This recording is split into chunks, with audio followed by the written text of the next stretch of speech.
महाराज की जय। मनापासून मनापासून धन्यवाद। अजूनही आपल्या नमन स्पर्धेमधला एक परफॉर्मन्स बाकी आहे, शिल्लक आहे आणि आज आपण लगेचच त्यांचा निकाल देखील जाहीर करणार आहोत। परंतु ज्यांच्या जन्मदिनाचं औचित्य साधत, ज्यांच्या वाढदिवसाचं औचित्य साधून आपण हा संपूर्ण कार्यक्रमाचा घाट घातलेला आहे।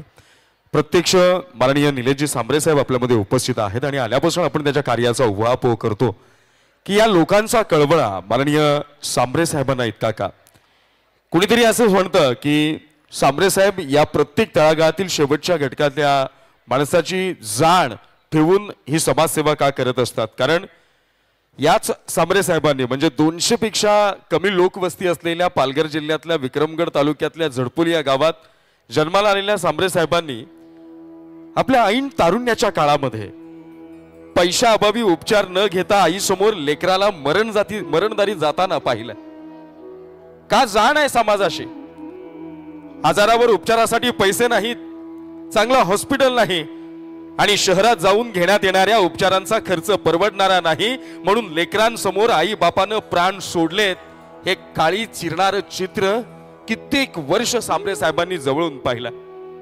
म्हणूनच तर सांबरे साहेबांची जिजाऊ जिथं गरज आहे तिथे कसलाही मुलाहिजा न बाळगता सामर्थ्यानिशी उभी राहते।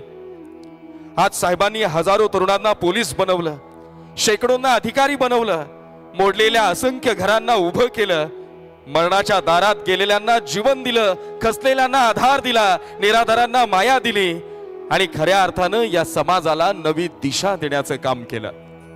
समाज प्रवर्तक, युग प्रवर्तक आणि जाती धर्माच्या राजकारणाच्या पल्ल्याचा, या मातीचा, या कोकणाचा बुलंद आवाज। माननीय अप्पा, तुम्हाला जन्मदिनाच्या लक्ष लक्ष शुभेच्छा।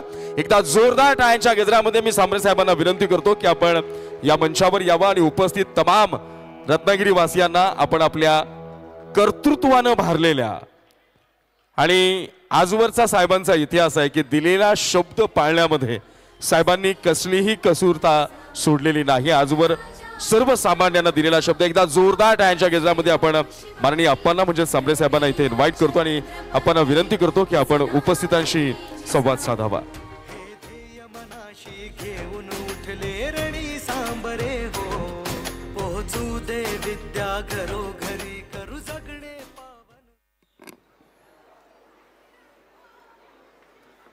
आजच्या या गोड कार्यक्रमाचे आयोजक रत्नागिरी जिल्ह्याची आपली जिजाऊची टीम, आपले जिजाऊचे सचिव केदारजी चव्हाण, मांडवकर साहेब व सर्वच जनसामान्य जे जिजाऊवर प्रेम करणारे, समाजावर प्रेम करणारे सगळे बंधू भगिनी, आत बसलेले, बाहेर बसलेले, यूट्यूबवरती बघणारे किंवा फेसबुक लाईव्हवर बघणाऱ्या सर्व बंधू भगिनी, पत्रकार महोदय, सर्वांचे पहिल्यांदा मी अभिनंदन करतो आणि आभार मानतो की खूप चांगल्या कार्यक्रमाचं आयोजन आपण आज इथे केलेलं आहे।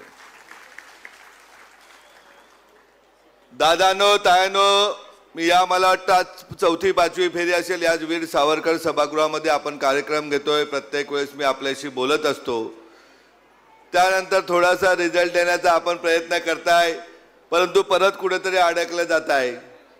आपल्याला कोकणी माणसाचा जे विषय आहे का कोकणी माणूस हा मुंबईत चाकरमानी म्हणूनच जाणार, लिफ्टमध्ये लिफ्टमन म्हणून काम करणार, गेटवरचा वॉचमॅन राहणार, गाडीचा ड्रायव्हर राहणार, मरणाराही कोकणी माणूस आणि मारणाराही कोकणी माणूस, हे चित्र तुम्हा आम्हाला बदलायचं आहे। दादांनो, तायांनो, मी का येतो 400-500 किलोमीटरवरनं इथे किंवा आजचाच नाही, 28 जानेवारी 2008ला आपण जिजाऊ संस्थेची निर्मिती केली। आईच्या वाढदिवसा दिवशी का अगदी तलासरीच्या म्हणजे गुजरातच्या टोकापासून मोखाडा म्हणजे नाशिकच्या बॉर्डरपासून तर सावंतवाडीच्या गोव्याच्या बॉर्डरपर्यंत आपल्याला कोकण हे एकत्रित करायचंय। एकत्रित करायचंय म्हणजे कुठे काय मोर्चा काढायला जायचंय, सभा घेऊन निवडणुकीच्या नावाने मतं मागत फिरायचं नाहीये। तर आपल्याला आपला कोकणचा विकास सरकार करेल तेव्हा करेल, तुम्हाला आम्हाला वाटलं पाहिजे, आम्हाला आमच्या गावचा विकास करायचा, त्यासाठी आपल्याला प्रत्येकाला प्रयत्न करायचे। एकटा मी सामाजिक काम करून एकटी माझी इच्छा असून कधीही कोकणचा विकास होणार नाही। येताना मला छोटासा विषय ऐकायला पाठीमागे खुजबुज ऐकत होतो मी येत असताना का बाबा 2 नेते एकत्र येतात, अशा प्रकारचे आदेश घातले जातात, तसे प्रकारचे आदेश घातले जातात आता अशी परिस्थिती राजकीय बदलेल तशी बदलेल. दादानो तायानो किती दिवस लोकांचे आपण कावडे वाहणार होतो. ते तर सगळे किती लोक कोकणी माणसांना मोठं केले ते त्यांनी दाखवायचं का. एवढ्या कोकणी माणसांना उद्योगधंदे दिले, एवढे कोकणी माणूस मोठ्या उद्योगधंदे देऊन मुंबईमध्ये मोठे केले, त्यांचे नातेवाईक सोडले, परप्रांतीय सोडले, तर कोणाला त्यांनी मोठं केलंय. खूप वाईट वाटतं. आपल्यातीलच मोठी झालेली माणसं जेव्हा कुठे मोठ्या पदावर बसतात तेव्हा त्यांना आपल्यातील माणसाची गरज नाही. आपल्याला मोठं केलं तर हे पुढे राजकारणात स्पर्धक होतील, पुढे समाजकारणात स्पर्धक होतील, त्यामुळे आपले पाय खेचण्याचं काम करतात. पाय खेचणाऱ्यांना त्यांचं काम खेचू दे. दादा नव्हत्यानो आपण डोक्याशी ठरवलं का पाहिजे का प्रत्येक गाव हा आपला एकत्रित झाला पाहिजे. आपल्या कोकणच्या विकासासाठी पर्यटनाचा विकास असेल, आपल्या लोककला जपण्याचा विकास गोष्ट असेल, किंवा अगदी पोलीस भरतीपासून सैन्य भरतीपासून UPSCच्या एक्झाम पर्यंत ज्या ज्या गावात तुम्ही सांगाल, ज्या ज्या पंचकृषीत सांगाल मला स्पर्धा परीक्षा वाचनालय द्या, मला पोलीस भरती केंद्र द्या, सैन्य भरती केंद्र, ते द्यायला मी तयार आहे. मी तुम्हाला याच प्रांगणात सांगितलं होतं का आपला जिजाऊचा मुख्य उद्देश आहे का कुठलाही माणूस कुठलीही ताई आमच्या आरोग्याच्या असुविधे वाचून मृत्युमुखी पावता कामा नये. खूप दुःख वाटलं मला. मागे मोहिते सरांचा मृत्यू झाला, त्याच वेळेस जर तात्काळ जर आम्हाला कळलं असतं, जिजाऊच्या एका कार्यकर्त्याला जरी कळलं असतं, तर तुम्हाला मी 100% सांगतो ही काळी रात्र झाले. जगातले कुठलेही डॉक्टर आणले असते परंतु मी मोहिते सरांना जाऊन दिलं नसतं एवढं नक्कीच सांगतो. परंतु आमच्यापर्यंत तो मेसेज खूप उशिरा पोहोचला, त्यामुळे आपल्यातली दुर्दैवी घटना. एक समाजकारणातील चांगलं नेतृत्व, जे काम करणारं नेतृत्व का ज्यांनी 40-50 वर्षे समाजाची प्रामाणिकतेची सेवा केली, फक्त अपुऱ्या आरोग्य सुविधेमुळे आपल्या बांधवांचा एका मृत्यू झाला. हा असा मृत्यू आपल्याला कुठल्याच व्यक्तीचा होता कामा नये. ज्याला जात पात धर्मापलीकडे जाऊन सांगतोय, ज्याला आईबाबाला मुलं बाळ नाही त्यांचीही काळजी आपल्याला घ्यायची. ज्या मुलाबाळांना आईबाबा नाही त्यांच्या त्याही मुलांना शिक्षण पोहोचाय, त्यासाठी आपल्याला जिजाऊ गावागावात घराघरात पोहोचायची. आपल्याला 1-2 दिवसाची लढाई नाही दादा नव्हत्यानो. 20 वर्षाच्या लढाईनंतर कुठेतरी रस्ता आपला पूर्ण होतोय, तर इथं 78 वर्षाची लढाई. मी तर मगाशी बसता बसता ऐकलं की इकडे पॉकेट सिस्टीम लागते, चालते का बाबा आम्हालाच प्रस्थापित राहण्यासाठी आमच्या विरोधात कुणी काय बोलू नये, आमच्या विरोधात कुणी चालू नये, आमच्या विरोधात कुठे लिहू नये, आमच्या विरोधात कुठे येऊ नये, त्यासाठी पॉकेट सिस्टीम चालवून आपल्यातली लोक विकत घेतली जातात. निवडणुकीच्या बाबत चर्चा करताना ऐकलं का आपले दादा भाऊ गावातले लीडर 5-5, 25-25 हजारांनी विकले जातात आणि पुढे परत आपण 5 वर्ष अंधारात बोंबा मारत बसतोय. या सगळ्या दिशा बदलण्यासाठी दादानो तायानो तुम्हाला 100% सांगतो का लवकरात लवकर आपल्या रत्नागिरीमध्ये एक असं रुग्णालय उभं करेल आणि 9च्या 9 तालुक्यामध्ये रुग्णवाहिका देईन का एकही दादा, एकही ताई, एकही छोटा बच्चू आरोग्याच्या असुविधेपासून मृत्युमुखी पावणार नाही. हे का बोलू शकतो तर गेले 2 रुग्णालय आपल्या इथे, एक ठाणे जिल्ह्यासाठी शहापूर येथे रुग्णालय, विक्रमगडचं रुग्णालय तर गेल्या 10-12 वर्षापासून सुरू आहे. कारण जो आपल्याकडे असलेला अतिरिक्त व्यवसायातून आलेला जो पैसा आहे तो त्याच्यावर पूर्ण अधिकार आपल्या समाजाचा आहे आणि समाजाच्या म्हणजे 1-2 नातेवाईकांना किंवा आपल्या पिढीजात मुलाबालांना देऊन नाही चालणार. तर हा समाज माझा आहे आणि समाजाचा आरोग्याची जबाबदारी आपण घेतली पाहिजे, त्या दृष्टीने काम करणं. आपल्या संस्थेचंच नाव जिजाऊ आहे. छत्रपती शिवाजी महाराजांच्या विचारावर, मासाहेब जिजाऊच्या विचारावर आपली संस्था चालते. आपल्याला काय छत्रपती शिवाजी महाराज काय जसे इतर राजांच्या गती राजवाडा बांधून नसते का राहिले, नसते का आईशारामामध्ये जगले, परंतु त्यांनी आईशाराम केला का? आपल्या पिढीजात 10 पिढ्या मागे आठवा का स्वाभिमानाने जगलेले आहेत. आता काही ट्रेंड आलेले का कुठे 500 रुपये मिळतील, 1000 रुपये मिळतील किंवा एखाद्या मोरक्याकडे मिळून विकले जातात. हे विकले जाण्याचे दिवस आपल्याला बंद करायचे दादानो ताईनो. मी अगदी 100% तुम्हाला आश्वासन देतो. माणसाला अडचणी काय असतात, आरोग्य आणि मुलांचं शिक्षण, या दोन्ही गोष्टीसाठी जिजाऊ एका कुटुंबाप्रमाणे आपल्या बरोबर आहे. इथल्या तायाही खूप मोठ्या प्रमाणात. तायानो महिनाभरामध्ये आपण महिलांचं प्रशिक्षण सुरू करू का जेणेकरून स्वयंरोजगार तुम्हाला निर्माण होईल, त्यासाठी आपण प्रयत्न करू. समुद्र किनारपट्टीला पर्यटन कसं वाढेल त्यासाठी आपण 100% प्रयत्न करू आणि जास्तीत जास्त आपले बांधव पर्यटनाच्या मार्फत कसे 2 पैसे येतील यासाठी आपण प्रयत्न करू. आता रस्त्या बऱ्यापैकी झालाय त्यामुळे पर्यटकही चांगल्या प्रकारे येतील याबाबत नक्कीच खात्री आहे. त्याचबरोबर मी नेहमी सांगत असतो इयत्ता 9वी पासून आपण JEE नीट चालू केले. खूप चांगल्या प्रमाणामध्ये इथे संदीप सर असतील, केदार सर असतील, यांनी चांगल्या प्रकारे परीक्षा घेतल्या, विद्यार्थ्यांनी चांगल्या प्रकारे मार्क काढलेत.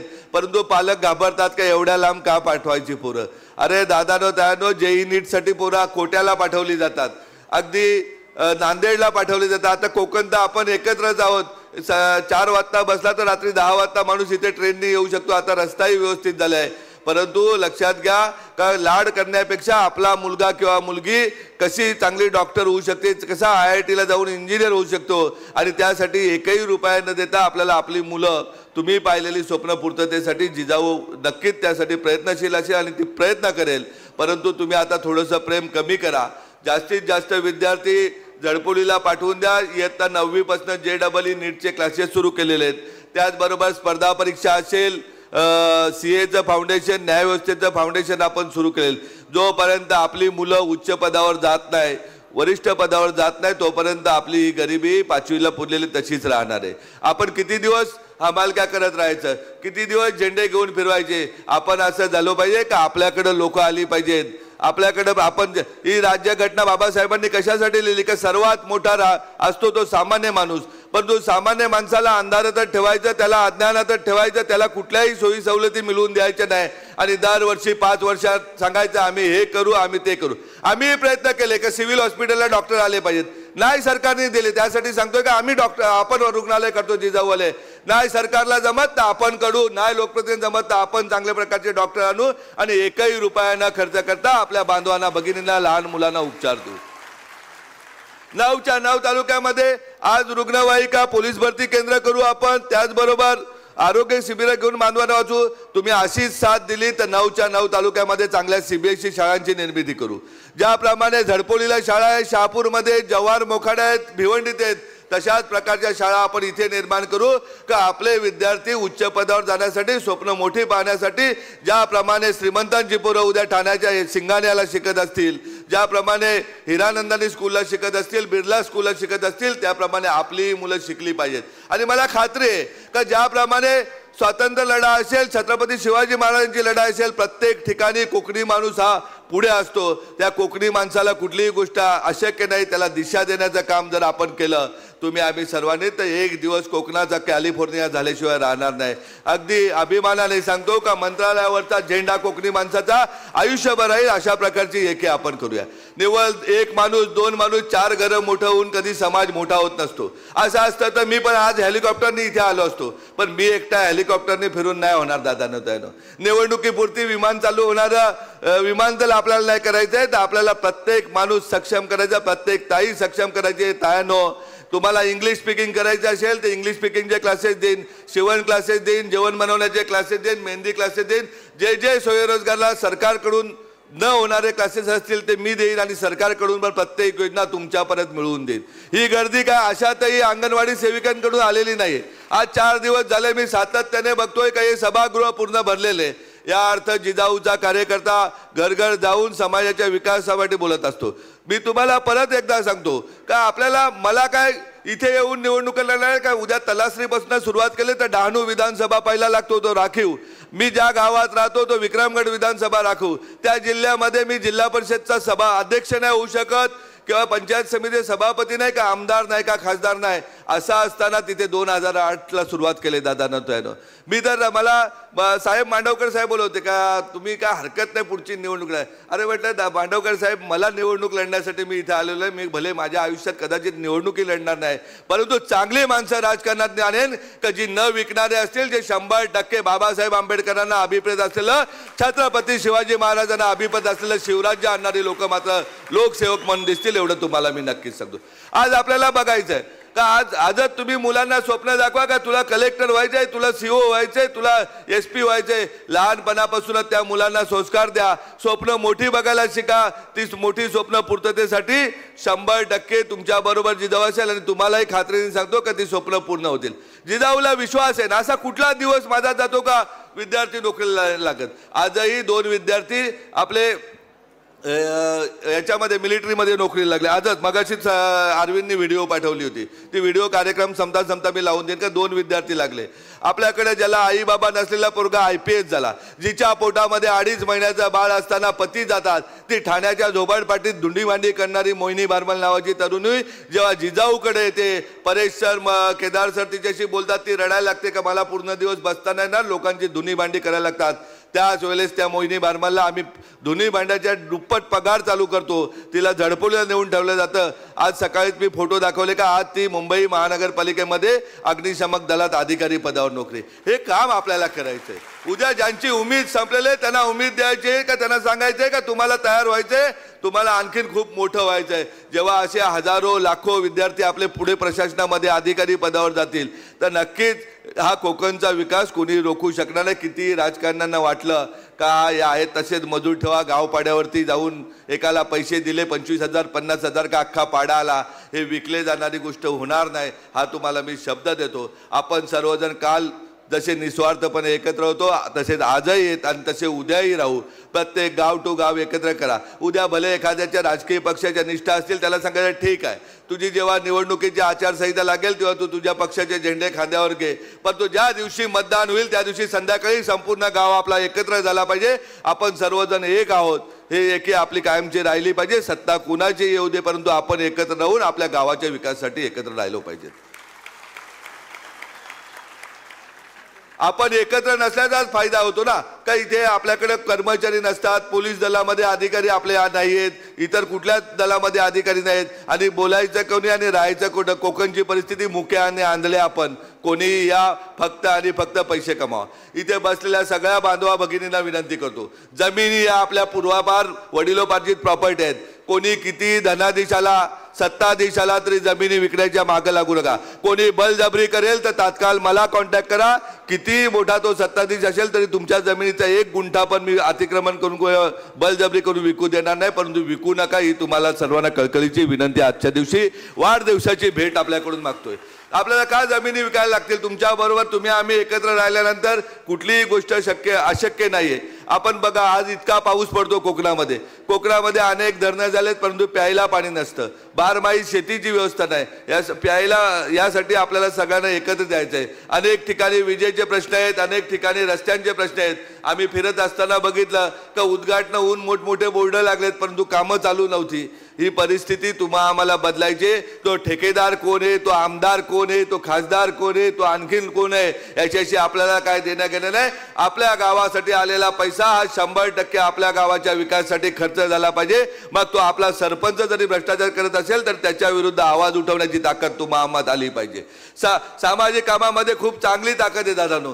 काय उद्या मी तर जाहीरपणे सांगत असतो का आपल्याकडे सगळ्यात मोठा उद्योगपती धीरूभाई अंबानी गेले. अनेक राजकारणी मोठमोठे गेले, एका क्षणात गेले. काय घेऊन गेलेले आहेत?